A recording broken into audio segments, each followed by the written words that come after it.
High everyone, नमस्ते, good morning हो। आज चाहिँ हामी कहाँ जाँदैछ भने चाहिँ लुम्बिनी घुम्न हो। आज धेरै दिन बादमा चाहिँ पानी परेको छैन नि त। आज चाहिँ अलिकति मौसम चिसो चिसो छ, पानी सानी परेको छैन गाइस। अनि आज हामी जान लागेको हो घुम्न, किनभने चाहिँ हामी अब चाहिँ घुम्न चाहिँ किन गएको भने चाहिँ हामी इन्डिया जान लाग्छ नि त, अब फर्किन लाग्छ। अनि त्यही भएर गाइस अब हामी जान्छौँ अनि हामी त्यहाँ पुगेर हजुरलाई देखाउँछु। बाई बाई गाइस, हामी चाहिँ आइपुग्यो लुम्बिनी हो। हेर्नुहोस् होला, कमलको फुल पनि रहेछ हो। यो चाहिँ जापानको टेम्पल अरे गाइस। अब भित्र गएर देखाउँछु है कस्तो छ त। बाई बाई गाइस, हामी चाहिँ आइपुग्यो। हेर्नुहोस् होला हो। अब चाहिँ यतातिर फोटोहरू खिचिसक्यो, यहाँ खिच्दैछ। अनि हामी चाहिँ जान लाग्यो। धेरै टाइम छैन नि त, अलिअलि घुम्दै फोटो खिच्दै गर्ने हो। यहाँ चाहिँ बिचारा अङ्कलले बोक्दिएको मानेकै छैन, इभान रोइरहेछ त्यसरी।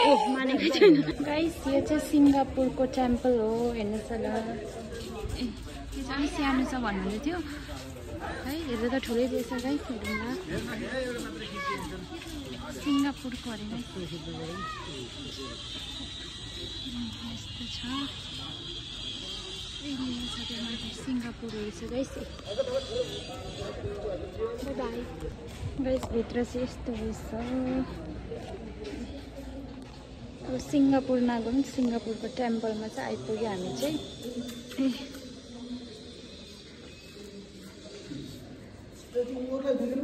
अनि सानो रहेछ नि यो, उताको भन्दा चाहिँ।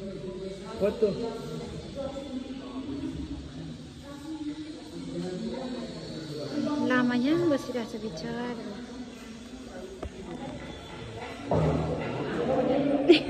हाई भनेछ गाइस। यो चाहिँ 1000 बुद्ध टेम्पल हो। हेर्नुहोस् होला, यहाँ चाहिँ 1000वटा चाहिँ उयो छ। यो पुरै सुने भन्नुभएको छ। अब यो सुन हो यो। अच्छा, यो माथि माथिको चाहिँ सुन हो भनेछ गाइस। अनि यो चाहिँ 1000वटा चाहिँ बुद्धको मूर्ति छ। हेर्नुहोस् होला, यहाँदेखिको परसम्म छ गाइस। राम्रो छ गाइस। अनि मेरो छोरा चाहिँ यसरी बसेछ। यही रहेछ यो जर्मनको टेम्पल। हेर्नुहोस् होला, राम्रो छ गाइस। लाफिङ बुद्ध फर्स्टमै रहेछ हो। यो चाहिँ चाइनाको टेम्पल हो गाइस। यो भित्र चाहिँ हेर्नुहोस् है, चाइनामै आइपुगे जस्तो छ गाइस। हामी चाहिँ कति दामी रहेछ गाइस। हेर्नुहोस् त, चाइनाको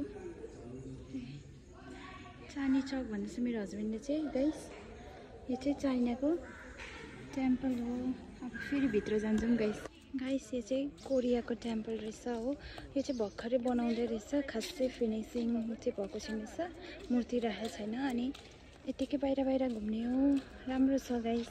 यो चाहिँ कोरियाको हो। आउनुहोस् होला हजुरहरू पनि घुम्न गाइस। यो चाहिँ माया देवी टेम्पल हो। अन्त भित्र चाहिँ फोटो भिडियो केही खिच्न पाएन। अनि हामी चाहिँ बाहिर आएर यसो भिडियो फोटो खिचेको गाइस। अनि यो चाहिँ माया देवी नुहाउने ठाउँ हो, बुद्ध भगवानको आमा नुहाउने ठाउँ हो। यहीँनिर नुहाउनुहुन्थ्यो अरे पहिला हो गाइस। अन्त अहिले पनि एकदमै राम्रो छ यो ठाउँ। तपाईँहरू पनि आउनुहोस् होला घुम्न। By by guys. यो चाहिँ जापानको टेम्पल हो। अब चाहिँ हामी घर जान लागेको हो। अब चाहिँ हामी चाहिँ गएको घर। अनि यो चाहिँ लास्ट टेम्पल हो। अब चाहिँ हामी घर गएको। By by. आजको ब्लग यति नै हो। हजुरहरूलाई कस्तो लाग्छ भन्नुहोस् होला। By by.